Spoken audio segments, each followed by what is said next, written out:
à tout le monde. Ma sœur, moi je vais te parler vraiment en toute sincérité et en vérité. Vraiment. Tu es une femme vraiment très honnête, tu as fait ce débat pour avoir la vérité. Je te garantis une seule chose, ma sœur. Dans ton débat, les chrétiens sont capables de démontrer par A plus B que l'islam est une fausse religion. Avec des preuves. Et ils ont raison.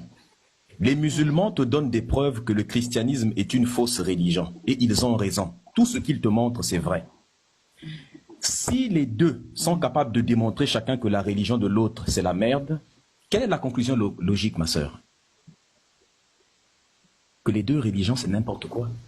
Si l'un est capable de démontrer que la religion de l'autre, c'est n'importe quoi, c'est que les deux, c'est n'importe quoi. Quelqu'un qui est intelligent, quelqu'un qui est logique, la seule conclusion qu'il tire de ça, c'est que et le christianisme et l'islam, ce sont des religions fausses. Parce que si ces religions, c'était la vérité, aucun de vous ne seriez capable de démontrer que la religion de l'autre est vraie. Tous les arguments que Ismaël Aka te montre, c'est la vérité. Tous les arguments que l'apôtre vient de te détailler, c'est la vérité. C'est ce que j'allais vous montrer. Si tu vas dans le livre de Lévitique, de Deutéronome et autres, Dieu autorise l'esclavage. Dieu autorise de coucher aussi avec les enfants dans le christianisme. Dieu autorise d'abuser les femmes dans le livre de Deutéronome. Dieu autorise toutes ces choses. Ma sœur, quelle est la vérité dans tout ça? Quelle est la vérité? La vérité, elle est simple. Les musulmans te disent que, ma sœur, il y en a qui disent même qu'ils ont le même Dieu. Ils te disent qu'on a le même Dieu. Et après, ils te disent qu'ils n'ont pas le même Dieu. Ma sœur, comment un seul Dieu? Les musulmans te disent que si tu n'acceptes pas le fameux La ilaha illallah Muhammad Rasulullah sallallahu alayhi wa sallam, si tu n'acceptes pas qu'il n'y a qu'un seul Dieu que Allah et que Mohammed est son seul messager et que Jésus en fait n'est que Isa son prophète et qu'il n'est pas Dieu, n'a engendré personne. Parce que je te rappelle une chose. Pour un musulman, le plus grand blasphème, c'est de dire que, en tout cas l'un des plus grands blasphèmes, c'est de dire que Dieu a un enfant. Donc ça veut dire que le plus grand blasphème à l'islam, c'est le christianisme. Donc en fait, ils se renvoient la balle comme ça, les deux. Et ça ne sert absolument à rien. Depuis qu'ils font des débats interreligieux, est-ce que l'Afrique a évolué? Des jeunes qui passent leur temps à faire des débats interreligieux, je te lance des sourates, moi je te renvoie des versets, je te lance des sourates, je réponds avec des versets. Ça va développer l'Afrique comment? Regarde tout l'argent qu'il a gaspillé pour acheter des livres. Si c'était des livres de science, ce ne sont même pas des livres de science. Pas de livres de biologie, pas de livres de médecine, pas de livres d'anthropologie, pas de livres d'ingénierie, pas de livres de mécanique, des livres d'islam. En quoi ça va développer le continent, ça? Tous ces livres-là, et qui c'est qui s'est enrichi? C'est l'Arabie Saoudite. Parce que ces livres-là sont imprimés en Arabie Saoudite. Ce sont les Saoudiens qui le font, pour la plupart du temps, ou du moins les pays arabes. Il a enrichi les pays arabes. Qu'est-ce que les Arabes ont acheté qui sont produits en Afrique? L'islam nous a été amené en Afrique avec le sabre sur la main droite et le Coran sur la main gauche. Le christianisme nous a été apporté en Afrique avec le fusil sur la main droite et la Bible sur la main gauche. Les Arabes, les musulmans, les arabo-musulmans ont fait la colonisation et l'esclavage.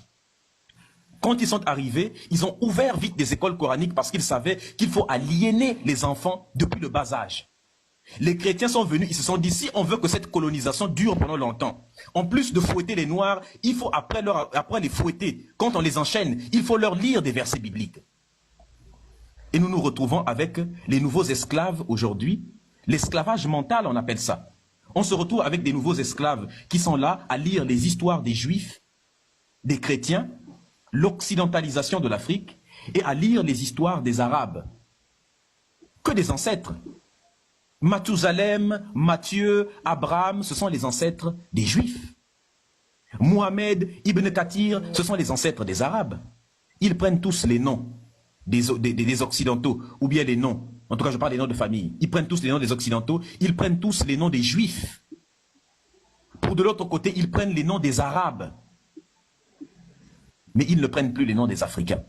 Ils n'enseignent pas. Où est passé avant que ces religions arrivent? Qu'est-ce que l'Afrique pratiquait? Nous avions des grandes civilisations, ma sœur. On avait des grands empires. On avait une spiritualité qui était la plus grande de toutes. On vivait dans notre élément. On vient vous dire que les chrétiens viennent vous apprendre Dieu. Lorsqu'ils sont partis en Chine, ils sont partis dire aux Chinois que nous, on vient vous apporter Jésus. Vous savez ce que les Chinois ont répondu? Les Chinois ont dit que repartez avec votre Jésus. Parce que nous, on existe depuis des millénaires. Mais votre Jésus n'est pas venu parler à un de nos ancêtres. Il va parler à des ancêtres juifs et à des ancêtres arabes. Il ne vient pas nous voir, c'est un manque de respect. Et c'est vous qu'il envoie pour venir nous parler de lui. Si on a vécu pendant des millénaires sans avoir besoin de votre Jésus et qu'on a eu des grands empires, c'est qu'on pourra continuer à vivre sans eux reparter. Ils sont repartés avec leur religion. Aujourd'hui, la Chine est la plus grande puissance et l'une des plus grandes puissances, du moins technologiques, politiques, économiques, dans tous les domaines du monde. L'Afrique a embrassé toutes les régions, toutes les religions. Nous sommes les derniers de la planète. C'est pourquoi Thomas Sankara disait que ni la Bible ni le Coran n'ont jamais réussi à réconcilier ni le riche ni le pauvre.